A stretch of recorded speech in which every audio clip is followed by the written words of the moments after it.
That was our Giovanni Carrillo reporting. As we continue to dig into the 911 calls that came in that day from faculty and students on campus, we're learning that many were locked in their offices, hiding under desks or tables, displaying a range of emotions. Now, we are going to play you some of those calls right now, but we do want to warn you that what you're about to hear can be triggering to some. Do you need police firemen? Hello, I am at UNLV, the University of Nevada, Las Vegas. There's an active shooter on the 4th floor of the Beam Hall business building. There were shots fired on our floor. Sorry, say that again? You said it's There are police here now. There are police here now. They're going in. Do you see who it is? I did not. I stepped out of the elevator, I heard the shots fired, and I heard screaming, and I ran. Well, the investigation into the day of the shooting is still ongoing, and police need your help. If you were near Beam Hall or the Student Union taking videos between 11:30 a.m. and noon this past Wednesday, you are asked to call police. That number is on your screen. Well, after spending the last 3 days on the UNLV campus, speaking to students, faculty, and staff who experienced Wednesday's deadly shooting, I talked to an expert who says that there is trauma not only in being at this active shooter situation, but also in the rescue. We were all somewhere on the campus when we got the text notifications from the UNLV PD that there was an active shooter. My wife and I were in CBC, and we ran to the dorms where these two were. We were informed by our RAs, no one talk, no one move, no one make noise, lights off. For 4 hours, Sophia Wentz, Jolene Jones, Summer McLean, and Devin Ellison sheltered in place, all in different hiding spots, in the dark and in total silence. There was news about, hey, there was a suspected someone in UCC, which meant they were moving closer to my dorm and where we were all hiding. That was terrifying. While we did expect someone to knock on the door, what happened instead was an officer came into the hall, announced their presence, and said, everyone get out now, hands up. There were only 2 doors that opened to that hallway. When they were evacuating, of course they have to. They had their guns raised, and that's traumatic in itself to be yelled at and then have guns present. And they were doing their jobs, but at the same time, we're just all a little freaked out. The police response to get students to safety, leaving a lasting impact days later. When one is in a crisis time like that, it's extremely helpful to have emergency personnel who risk their lives to come and save and do the best they can to serve this community. The victims of that are experiencing trauma. And even being saved from a traumatic event is traumatic. Dr. Sid Khurana is a psychiatrist with Nevada Mental Health. He says there's only one way to explain how this kind of trauma resonates with victims. Think about if your nightlight became a floodlight. That is what is happening. Your brain is perceiving threat and danger.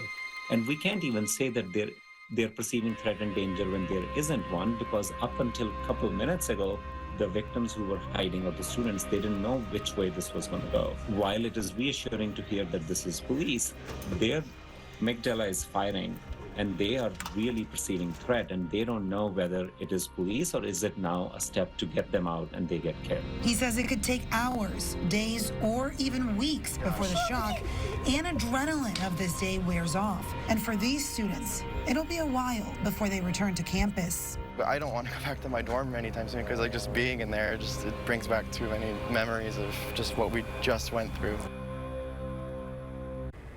Well, tonight we want to make sure that we are covering all aspects of how intense these moments are for not only the victims, but also the first responders who are running into danger. Tonight we are joined with the retired Clark County coroner, Mike Murphy. Mike, you have been with us on Wednesday as the situation was unfolding. But tonight we want to talk about how these first responders, what is going through their mind as they're running into this situation. Well, thank you for having me, Pauline. I think there's several things we need to talk about for just a minute. The first one is, let's recognize the absolute amazing response that we had from first responders. The quick response time absolutely made a difference while we had certainly 3 people that died in this process. It could have been much worse. And so we want to recognize that they were on it, and they did an absolutely phenomenal job.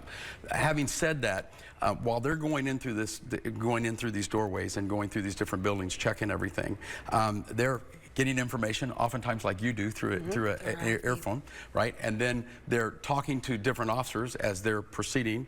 Every door that they go into, every corner that they go around, every building that they enter could be where they're now going to confront the suspect or another suspect. And in many instances now they're confronting people who are victims or are being evacuated, whether it's faculty or staff or visitors, and they're having to constantly, in a fraction of a second, shift gears. This is a friendly, this is not, and then as that's progressing and they're talking to each other, let's not forget that then in some of the video you notice that you can hear the officers actually starting to comfort people and saying, we have you, you're safe, you're going to be okay, you know, move here and move there. But they still have to do that with a command presence. And so this is not a one-dimensional issue. It is certainly multifaceted, and there's a lot going on. Absolutely. And Mike, I do want to reiterate, I was out there for 3 days this week talking to faculty, staff, and students, and they all said the same thing, that, you know, they are so thankful for how quickly police responded, that the response was incredible. But again, that moment is so terrifying when police is coming in. Oh, there's no doubt about that. And, you know, guns are drawn, and I think everybody realizes this is a life or death situation. And without a doubt, this will be a moment that they will remember, that will be literally etched on their mind for the rest of their lives. I don't have any doubt about that. I can't say what they're going through because I have not gone through that. But I can only imagine, and certainly it is going to be something that's going to be with them for a long time. And we also spoke to Dr. Khurana earlier today, and he gives us a little bit more perspective as to what first responders are also going through, and he's a psychiatrist. So let's roll that right now. Emergency personnel or first responders, when they get a call like this, they just rush. Their adrenaline system, their sympathetic nervous system just pumps and fires, and they go and do what it takes to protect the community. Sometimes they don't even have time to think, but some have that. Is this the last call they are going to be making? And we know officers who sacrifice their lives serving the community and protecting that. And it is extremely traumatic event, not just for the students in this case, or the victims, but for the first responders who do not know what to expect when they are being called to serve, because there's a huge unknown.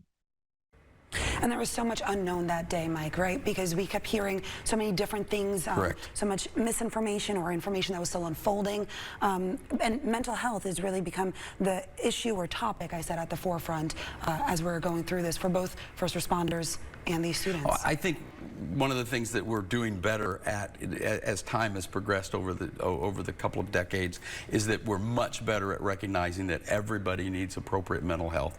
They need the ability to say, hey, I need some help. I want to talk to somebody about this. I don't think it's something that we force upon people, but I certainly think it's something that we offer to them and make sure that we say, are you okay? And if you're not, let's talk about that, or let's have you talk with someone, that it's okay to not always be okay.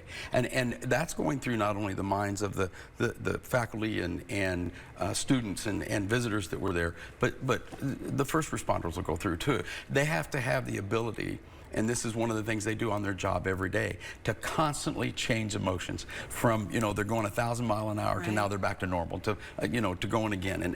And that changing of gears and emotionally changing is something that they deal with on a routine basis. Absolutely. Well, Mike, thank you so much. And